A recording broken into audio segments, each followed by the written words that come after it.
Counsel for the Judicial Crisis Network, Carrie Severino. But listen, this is really interesting, late-breaking information. Dan, I'll go to you first. What do you make of this, that potentially the committee's talked to a man who says it may have been me? I don't make much of it, frankly. This information was not gathered during any kind of FBI investigation.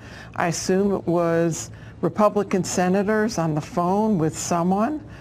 But there are no witnesses. You know, it's very reminiscent of a story we heard very similar to this one just last week when Ed Whalen blamed some other guy for committing the assault. But Carrie, what man would come forward and potentially expose themselves to this kind of even criminal accusation? I mean, there's so much we don't know, but it's bizarre. I think at this point, yeah, we really don't know what to make of it because we've had a lot of stuff thrown around, you know, allegations that within hours of being made of them were retracted earlier today on Twitter, things like that. So we have to be careful not to prejudge this. We do. But my understanding is that I think for at least in the year we're talking about, 1982, the statute of limitations would have passed on that. But, you know, who knows? I think we're going to have to wait to see maybe tomorrow. Hopefully we'll learn a little more about this detail. Very interesting. Okay. One thing we do know, they will ask her, Republicans will certainly ask Dr. Blasey Ford about this, and I assume she will have a very measured, credible answer. Yeah, I think we're all... It goes to whether she is remembering it correctly, which is the crux of the case. And if this is a sworn statement from this man and whether his name goes public, it'll be a very interesting development to see how she reacts to this tomorrow. I think we're all looking forward to hearing from her. And you heard from the polygraph expert that we had with her and in his account of what she told him as well. So he's talked to her. The committee hasn't, but we'll all hear from her tomorrow. Okay, so let's talk about what we expect tomorrow. This is what GOP Senator Kennedy, who is a member of the committee, said about how this is going to go tomorrow. We have no plans whatsoever to try to have any gotcha moments or go Catwoman or Batman on anybody. I mean, the purpose of this is to allow Dr. Ford and Judge Kavanaugh to tell their stories. And her team negotiated this around the clock with the Senate Judiciary Committee. This is what they've arrived at. Do you feel tomorrow will be a fair process? Are you satisfied that we're going to get to hear from everybody and hear both sides? Absolutely not. I mean, I do think that she will provide a very serious, compelling, powerful, credible story tomorrow. But do I think the process has been fair? Absolutely not. But will tomorrow be fair? Will tomorrow be fair? I think, you know, it remains to be seen. However, it is interesting to see that Republican senators, several of them have already vilified and bullied her, even before they've heard her comments tomorrow. It's like 27 years ago with Anita Hill. How do you feel that they are bullying her? Oh, by asking her to show up? Lindsey Graham has already tried to discredit her story. Orrin Hatch, who was there 27 years ago with Anita Hill, so how do you think has said that she made up her story, well, that she's mixed up. How do you think that contrasts with the Democrats who've already found him guilty without hearing from the two of them? Well, look, I think there's actually a lot of space between saying this story doesn't add up as to Brett Kavanaugh and saying that I don't think anyone's saying she's making this stuff up. I think it's a matter of we're talking about 30-some years ago, and memories, you know, could have been confused at the time, could fade. So I do think that this is going to be an opportunity to hear from both sides. I'm excited to hear that it's not going to just be 21 different senators questioning. I wish both sides had gone the route of having an experienced person have a coherent line of questioning. But I think it's going to be very valuable to finally have a chance to go through this. No, this hasn't been a fair process. The fair process would have been to follow the regular order, like Senator Feinstein did not do, to call for a confidential investigation that would have protected Dr. Ford, that would have protected Judge Kavanaugh's reputation. We didn't go down that road. Unfortunately, every one of these allegations has been, even after people said, let's have the FBI investigate things, each new allegation they pushed to the media before having the FBI look at it. So that isn't really fair to anyone. Let me ask you really quickly, this is the best we can do, because today your group has been very supportive of this nomination, and today there were some articles suggesting you guys were backing off. Where are you tonight? Oh no! They took one line out of an MSNBC interview out of context. I spent the whole interview defending Kavanaugh. We absolutely stand firmly behind Judge Kavanaugh and are looking forward to his hearing tomorrow. I'm looking forward to his confirmation. We know your group has spent a lot on ads. We know both sides are spending a lot of money on this. It's not like anything I think we've ever seen before, but we'll see it in new tomorrow. Starting at 9 a.m., we got coverage. Thank you both for coming in. Thank you. All right, the lesson this week: politics is a game that turns players into monsters and monsters into players. When Dianne Feinstein got Dr. Ford's allegation, she was a player. But rather than hold a private meeting about these allegations, which would have protected the families and lives of both Kavanaugh and Ford, Feinstein sat on it until it could only become a show trial, one held in honor of Merrick Garland. And here's the key part: it normalized collateral damage. You know what collateral damage is? You drop a bomb and innocent people die. The mob in that room knew their bomb would destroy reputations, humiliate a family, scar two kids. But they did the math politically. Collateral damage was worth it. So they unleashed the public accusations, leaking to accomplices, something Feinstein couldn't quite deny with conviction, because in the end, the Ford letter went from Feinstein to the media. Feinstein doesn't know how this happened. How could it? She investigated right there on camera. Can you tell us that your staff did not leak it? Oh, I don't believe my staff would leak it. I have not asked that question directly, but I do not believe do you know they that? would. I mean, how in the world could that get in the hands of the press? The answer unless the is people- no. The staff Have you said they asked did not. Have you asked your staff or other I staff just members did. on the Judiciary Committee? Pardon me? Well, Jennifer reminds me I've asked her before about it, and that's true. Well, somebody leaked it if it wasn't you.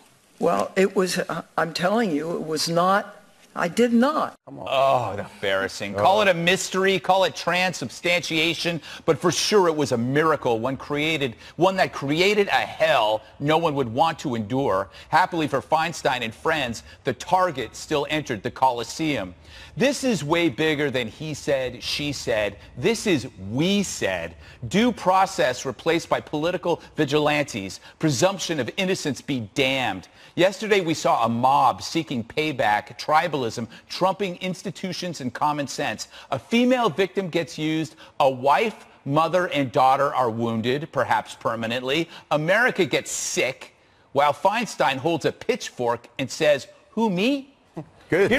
Good. You know why you know this was so manufactured is where Alyssa Milano was sitting I think directly to the over Kavanaugh's shoulder. She was the guest of Feinstein. And she was smiling and texting, and it's like, why was she there? That was orchestrated. This was a show trial.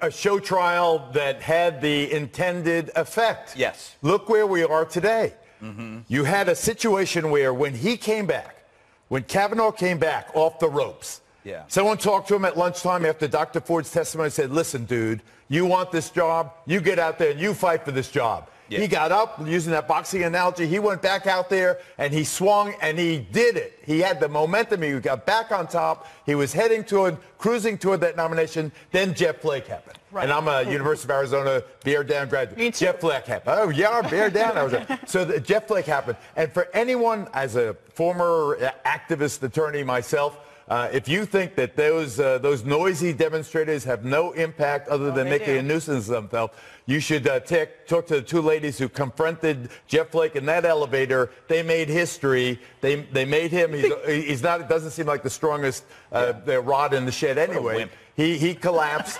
He collapsed, and then they had no choice. They had no choice. Lindsey Graham says it didn't come from, the leak came from Feinstein. Shouldn't there be an investigation? Well, I think the prosecutor yesterday did a really nice job establishing the chain of custody for this letter. She said it's either Ford personally, and she gave it to the Congresswoman, Democrat, and then it went to Feinstein. Those are the only three people that had custody of it. The leak must have come from them. And if you look at this woman, Ford, yesterday, incredibly riveting, very compelling, obviously believable personally, but she's incredibly naive. She's an academic. She's, you know, a little bit, she seemed a little out of it at times, and she has been manipulated by the Senate Democrats in the Judiciary Committee and by her lawyers. And the prosecutor did an excellent job explaining that, and here's how.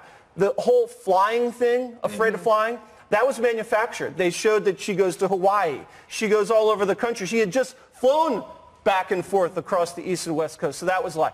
It was also established that she never even heard the invitation to come interview her on the West Coast. Her lawyers were keeping that from her. Now, isn't that a lie? I mean, isn't that against the...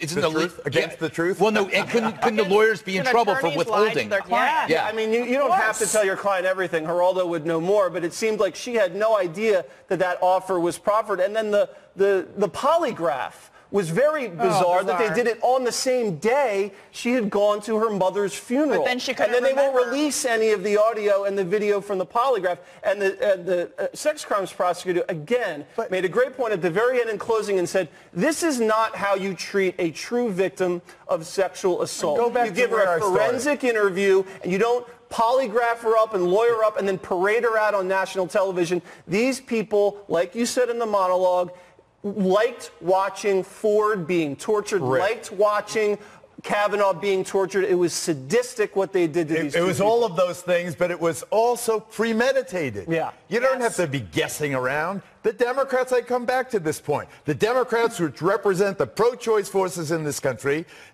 they were holding the weak hand. The pro-life forces, represented by the Republicans, holding the stronger hand. The Democrats desperate. What do? Aha, they get the golden ticket. The golden ticket in the form of the Dr. Ford accusations. How are we going to use this to the best effect? We're going to hold it. We're going to hold it. We're going to look like we're losing. Then guess what on the left? There, what about this? Grassley had said when this first came up, no, we're holding the vote on Monday. We're not extending it to Thursday for a hearing. That's it. We're not playing games. If he had done that, it would have avoided this delay, and it would not have jeopardized this vote. It's do you think he could have played that way, or do you think he would have suffered? I think it would have. You would think he would have suffered? Republicans looks like they're not willing to hear from women about sexual assault, which is a playbook that Democrats have been using for decades. They've been using it in political campaigns, midterm, presidential, for years. That would have not been optically a good look. Now, the consequences of that are where we are today. Right. But it's there's all one thing I do want to say about Dianne Feinstein dropping this bomb into the middle of the committee. Her staff and Senator Grassley's staff used to actually have a pretty good relationship. They used to have a really professional working relationship on very important big issues like protecting whistleblowers, national security, oversight of government agencies, and she has completely destroyed any kind of relationship that they had in the past as the left continues to lecture the right about civility and coming together and Washington working to make sure we're bettering the country. She destroyed that relationship. It was a good one, and she has a lot of explaining to do. And as Greg mentioned, there should be an investigation. Isn't Feinstein doing this because she's in trouble too with the left in California? Maybe, but I think that this is big. You have to go back to this. I was a young lawyer when Roe v. Wade was argued and passed. This was a sea change. This was an incredibly profound, women in the streets, the first lap of the women's movement was happening, unfolding. The nation was beginning to fracture along these lines. This is the generation later. The pro-life forces finally had an opportunity to sway things back their way a generation later. And this is the fight to the finish. This is any means necessary. But if you can acknowledge that, if you can say this is political, this is about abortion, then can't you see that no matter how many investigations you do, there's always going to be something else, always something else. I agree. So you can't just keep calling for investigations of uncorroborated claims because this is political. And Kavanaugh said it was political, which they hate him for. Yeah, they said it was revenge for the Hillary loss. Right. He was willing to come out and say this is about politics. Isn't this Merrick Garland? Isn't Merrick Garland's justification enough? Falsely accused of gang raping women at a high school trial. He didn't even get a hearing. He didn't give him a chance to get accused of anything. These types of salacious claims. They played dirty with Merrick Garland. Now what goes around? I don't think that you could actually predict or say that with this Supreme Court nomination, anything happens to Roe v. Wade. I think that's a game in itself. I don't think that it's under threat, Geraldo. I do. I'll tell you very easily, very quickly. Roe v. Wade said there's a competing interest, mother and unborn child. At some point, the child becomes viable when the child can live outside the mother. The child now has the rights of a human. That date keeps getting pushed back 6 months, 5 months, 4 months into the pregnancy. Now the majority that's of women where the actually fight will be. that. They're going to technology. They'll use technology to sonogram showing that a baby's a real thing. The message we're giving is that you can derail a nomination if you don't like the policy, and it's being allowed. It's being tolerated right now. And boys lining the hall waiting their turn. And nobody had ever said a thing there. I don't know if the FBI is going to investigate that too. Although, Jeff Snowflake says, well, it's going to be, we'll see. It's only going to be limited in scope. We'll see how limited in scope it ends up being. That's why this election is important. They have done everything they can do to undo what you, the American people, want. Everything lying about a Russian dossier, hookers urinating on a bed and spreading that information to steal an election before the election. Then spreading that information to cause a special counsel to be appointed. Not knowing they'd ever be exposed thanks to the show and many people that we have on this show. I'm going to get into all this. This is the end of due process in America. I'm telling you right now, it's going to be going forward guilt by accusation. Because that's all we've got. It's never going to go back to presumption of innocence anymore. Because you reward this behavior, these smears, the lying, the slander, the besmirchment, the character assassination, they're going to do it again and again and again. And if you think the predictable every 2-4 years, racist, sexist, homophobic, xenophobic, Islamophobic, dirty air, water, kill children and throw granny over the cliff, you think that's bad? What you've watched and witnessed in the last 12, 13 days is just the tip of the iceberg. It'll get more outrageous. And more innocent people's lives will be ruined. You think all those allegations that have come out against Judge Kavanaugh are true? 39 days they're hoping you stay home. You going to stay home? You'll get the government you deserve. With only a kite, a house key, and wet hemp string, Benjamin Franklin captured lightning in a bottle. Over 260 years later, with a little resourcefulness, ingenuity, and grit, we're not only capturing energy from the sun and wind, we're storing it, ensuring Americans have the energy they need whenever they need it. Learn more about the nation's leader in energy storage at nexteraenergy.com. So the FBI, and I'll play it again in the next half hour, the FBI doesn't make conclusions. They don't make recommendations. And an FBI investigation, what are they going to investigate? They're going to go back and they're going to do what has already been done by the Senate committee. And that is that they're going to talk to the 4 witnesses that Professor Ford listed to corroborate her claims and what she was alleging. They all made sworn statements under the penalty of perjury. Felony, rather. That includes everybody there, including an eyewitness that was in the room, Mark Judge.